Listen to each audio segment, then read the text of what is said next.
नमस्कार, मैं डॉक्टर आशीष कुमार श्रीवास्तव हूँ। मैं एक न्यूरोसर्जन और स्पाइन सर्जन हूँ। आज सिराजम कंपनी के सौजन्य से मुझे ये अवसर मिला है कि मैं आपसे रीढ़ की हड्डी और शरीर की नसों के संबंध में बातचीत करूँ।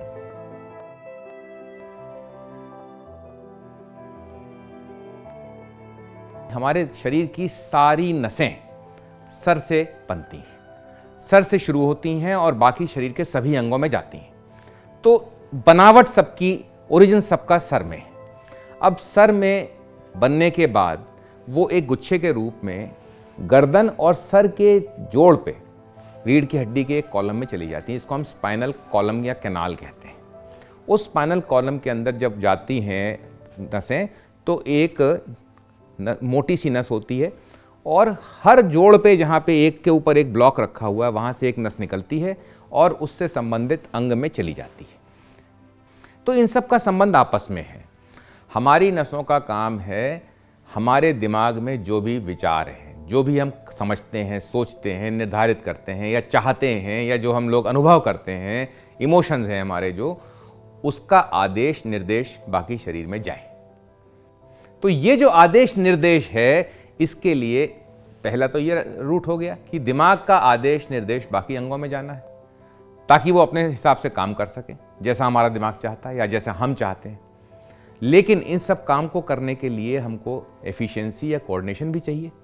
अब हमारे दिमाग ने कहा कि भैया इसी सामान उठा लो टेबल से।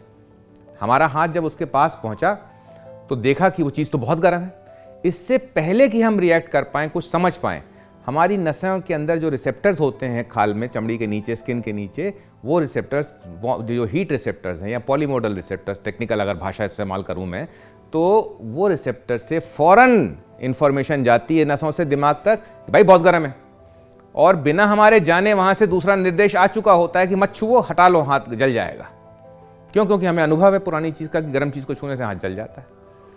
तो हमको हर समय किसी भी काम को पूर्ण रूप से कोऑर्डिनेटेड तरीके से एफिशिएंटली करने के लिए ना सिर्फ आदेश की ज़रूरत है लेकिन फीडबैक की भी ज़रूरत है कि क्या हमारा जो हम कर रहे हैं वो सही हो रहा है, सही तरीके से हो रहा है और उसका रिजल्ट अच्छा आएगा कि नहीं आएगा। तो ये जो फीडबैक है इसको भी नसें ही वापस दिमाग तक ले जाती हैं।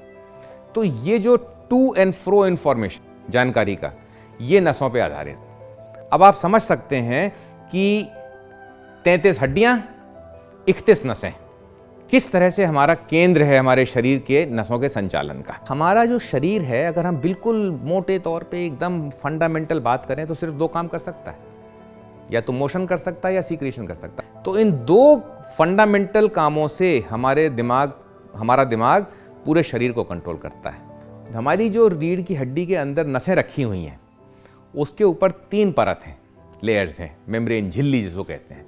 उस झिल्लियों के अंदर हमारी रीढ़ की हड्डी का स्पाइनल कॉर्ड रखा हुआ है और उन झिल्लियों के दूसरे और तीसरे के बीच में एक पानी बहता है जिसको हम सेरेब्रोस्पाइनल फ्लूइड कहते हैं या CSF कहते हैं।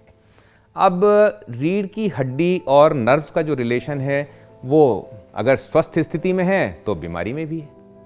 अगर कोई रीढ़ की हड्डी में या रीढ़ में कोई हमको दिक्कत आएगी तो उसका दुष्प्रभाव नसों पे भी पड़ेगा, उसका बुरा रिजल्ट जो है नसों पे भी दिखाई, क्योंकि जहाँ पे नस जा रही है या स्पाइनल कॉर्ड जा रही है वो सारी हड्डी, लिगामेंट, जॉइंट्स, इन सब चीज़ों से घिरा हुआ है। तो इसमें अगर सूजन आएगी या जॉइंट फूल जाएगा या नस जो है पिचेगी डिस्क के पीछे पसरने से, तो वो लक्षण पैदा होंगे जिसको कि नसों के कारण पैदा होते हैं। अब इसमें ये संबंध बीमारी के समय होता है। जाहिर बात है कि अगर हम अपनी रीढ़ की हड्डी और स्पाइनल कॉलम का ध्यान रखेंगे, स्पाइनल कॉर्ड का ध्यान रखेंगे, नसें ठीक रहेंगी, हम स्वस्थ रहेंगे। धन्यवाद।